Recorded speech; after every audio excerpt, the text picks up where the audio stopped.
Assalamualaikum warahmatullahi wabarakatuh. Halo semuanya, perkenalkan saya Ahmad Bahaudin dan selamat datang di channel saya. Nah, pada video kali ini saya akan menjelaskan mengenai tool-tool dasar pada aplikasi Adobe InDesign, di mana aplikasi ini adalah aplikasi yang sangat populer untuk membuat desain majalah, membuat layout buku, membuat desain brosur, dan lain sebagainya. Oke, kita mulai saja dengan membuat dokumen baru terlebih dahulu. Caranya adalah dengan mengklik tombol Create New. Di sini saya pilih settingan default dari Adobe InDesign. Nah, di sini kita akan menemukan banyak sekali panel tool atau tool panel, baik di sebelah kiri, di sebelah kanan. Oke, saya akan jelaskan satu persatu apa fungsinya dan bagaimana cara menggunakannya. Saya terlebih dahulu akan membuat sebuah objek di sini persegi panjang. Saya kasih warna kuning. Untuk struknya saya kasih 0 pt. Oke. Nah, pertama kita akan bahas selection tool terlebih dahulu. Nah, selection tool ini fungsinya untuk menyeleksi objek. Nah, seperti ini kita bisa mindahin objek dari posisi sesuai yang kita inginkan. Kita juga bisa memperkecil maupun memperbesar objek dengan selection tool ini. Oke.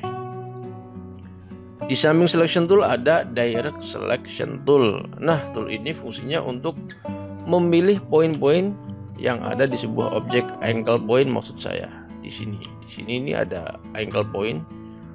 Menggunakan direct selection tool kita bisa menyeleksi angle point ini, kita drag sesuai dengan bentuk yang kita inginkan, misalnya seperti ini. Nah, jadi membentuk objek lain.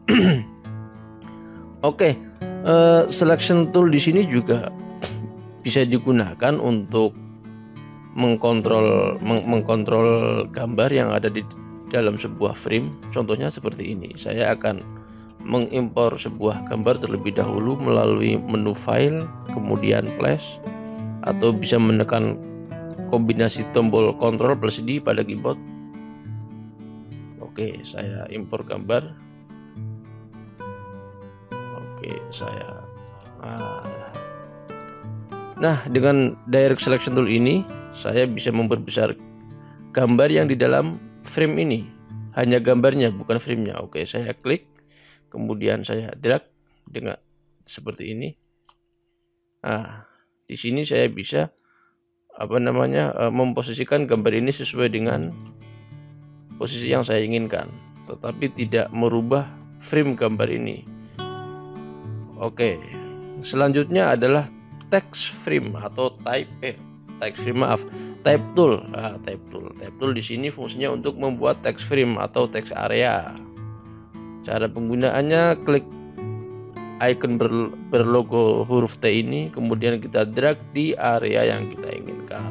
Kita bisa mengisinya dengan teks yang kita inginkan. Contohnya seperti ini.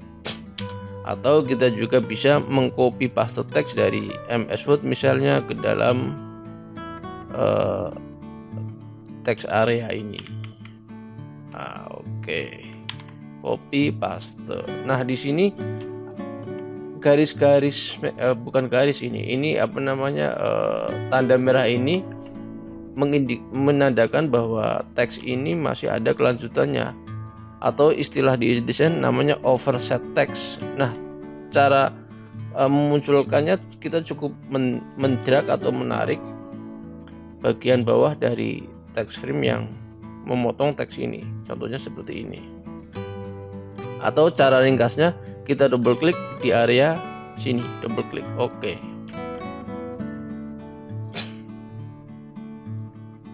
Oke, setelah teks type tool, di sini ada juga yang namanya type on a path tool. Nah, ini fungsinya untuk membuat teks agar mengikuti path atau objek tertentu. Misalnya di sini saya membuat path tool dengan ini pen tool misalnya. Oke, seperti ini. seperti ini, acak kayak gini. Oke, saya di garis ini kita bisa membuat teks agar mengikuti garis ini. Caranya dengan mengklik tab on path tool, kemudian klik di sini. Nah, oke, seperti ini.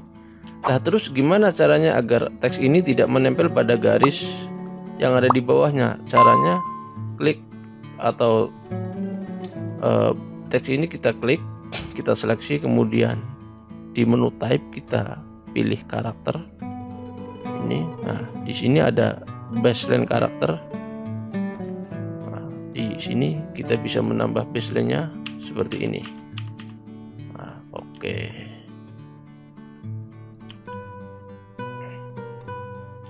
Nah, kemudian setelah type tool yang sering digunakan ketika kita menggunakan aplikasi ini adalah ini line tool.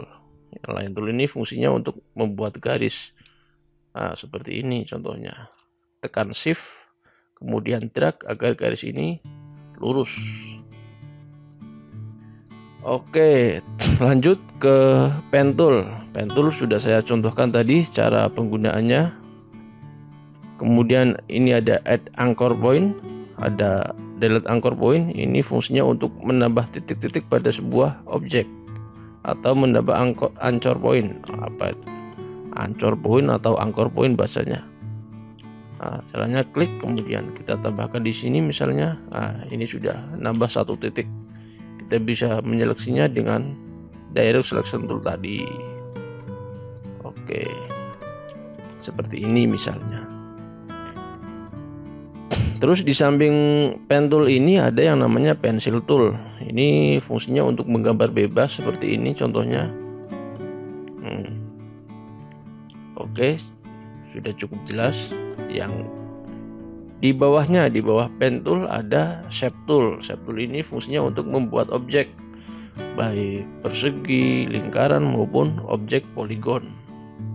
Nah, di samping kiri shape tool ada yang namanya frame tool. Frame tool ini hampir sama dengan shape tool, cuman ini bedanya membuat objek seperti persegi, lingkaran maupun poligon, tapi di dalamnya bisa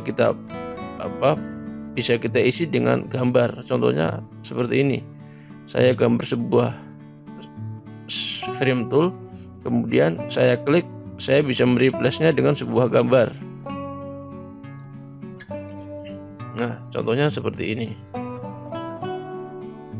Oke. Nah, agar gambar ini letaknya proporsional dengan frame ini,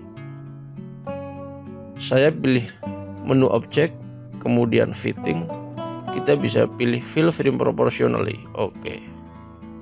Otomatis ukuran gambar akan menyesuaikan ukuran frame yang kita buat tadi.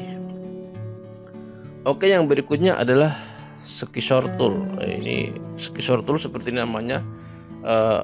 Tool ini fungsinya untuk memotong titik-titik tertentu atau area tertentu pada sebuah objek. Contohnya seperti ini.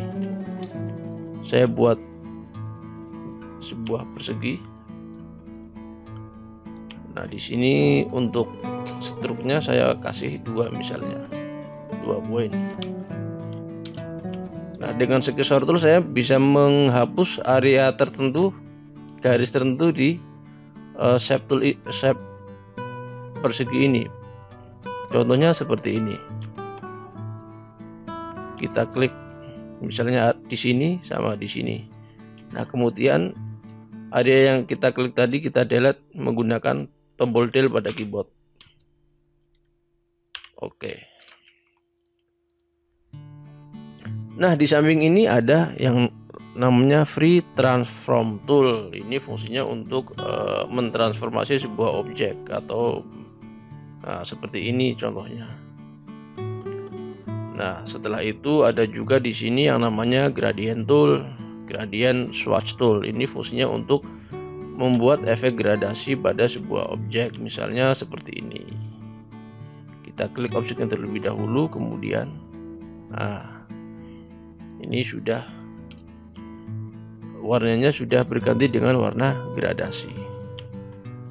Oke. Nah, di samping gradient tool ada juga yang namanya gradient feather tool.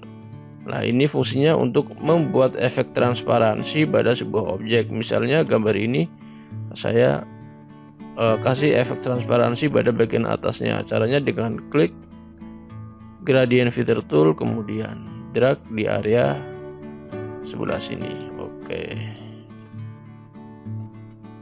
Oke, demikian penjelasan saya mengenai tool-tool dasar pada Adobe InDesign. Sampai jumpa di video saya berikutnya. Saya undur diri. Wassalamualaikum warahmatullahi wabarakatuh.